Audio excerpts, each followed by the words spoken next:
ಅಫ್ಜಲ್ಪುರ ತಾಲೂಕಿನ ಗೂಳ್ನೂರು ಗ್ರಾಮದ ಶ್ರೀ ಗುರು ಸಿದ್ದರಾಮೇಶ್ವರ ಹಿರೇಮಠ 15ನೇ ಜಾತ್ರಾ ಮಹೋತ್ಸವವು ಇದೇ ಜನವರಿ 14ರಂದು ಭವ್ಯ ರಥೋತ್ಸವ ಜರುಗಲಿದೆ ಎಂದು ಗೂಳ್ನೂರು ಸಮಸ್ತ ಭಕ್ತ ಮಂಡಳಿ ವತಿಯಿಂದ ಮಾಧ್ಯಮದ ಮುಂದೆ ತಿಳಿಸಿದ್ದಾರೆ. Bureau report Chandrashekhar Kalaburagi. ಗ್ರಾಮದ ಹಿರೇಮಠದಲ್ಲಿ ಜಾತ್ರಾ ಮಹೋತ್ಸವ ಕಾರ್ಯಕ್ರಮ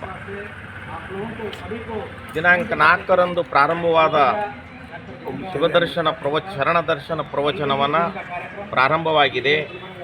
ಈ ಸಂದರ್ಭದಲ್ಲಿ ನಾಳೆ ಮುಕ್ತಾಯ ಸಮಾರಂಭ 13 ಮತ್ತು 14. 13 ಧರ್ಮಸಭೆ, 14ರಂದು ರಥೋತ್ಸವ.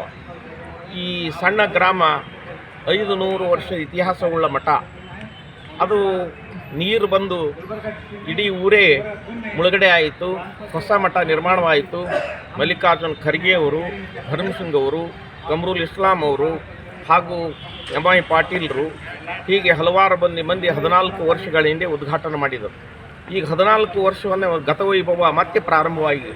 ಈ ಜಾತ್ರಾ ಮಹೋತ್ಸವದಲ್ಲಿ ನಿಡಮಾಮಿಡಿ ಸಂಸ್ಥಾನದ ವೀರಭದ್ರ ಚನ್ನಮಲ್ಲ ಮಹಾಸ್ವಾಮಿಗಳು ಹಾಗೂ ಎಂ.ಐ. ಪಾಟೀಲ್ರು, ಜೊತೆಗೆ ವಿಧಾನ ಪರಿಷತ್ ಬಿ.ಜಿ. ಪಾಟೀಲ್ರು, ಶಶಿಲ್ ಜಿ ನಮೋಶಿ ಅವರು ಹಾಗೂ ಅಮರನಾಥ್ ಪಾಟೀಲ್ರು, ದತ್ತಾತ್ರೇಯ ಪಾಟೀಲ್ ರೇವೂರವರು ಹಾಗೂ ಜೆಸ್ಕಾಂ ಅಧ್ಯಕ್ಷರಾದ ಪ್ರವೀಣ್ ಹರವಾಳ್ ಅವರಿಗೆ ಸನ್ಮಾನ ಮತ್ತು ನಮ್ಮ ಯಡ್ರಾಮಿಯವರಿಗೆ ಬಾಬು ಯಡ್ರಾಮಿಯವರಿಗೆ ಸನ್ಮಾನ, ಜೊತೆಗೆ ಕಾಡಾ ಅಧ್ಯಕ್ಷರಾದ ಬಾಬು ಹೊನ್ನಾನಾಯಕ್ ಅವರಿಗೆ ಸನ್ಮಾನ, ಹೀಗೆ ಹಲವಾರು ಕಾರ್ಯಕ್ರಮ ನಡೀತಾ ಇದ್ದಾವೆ.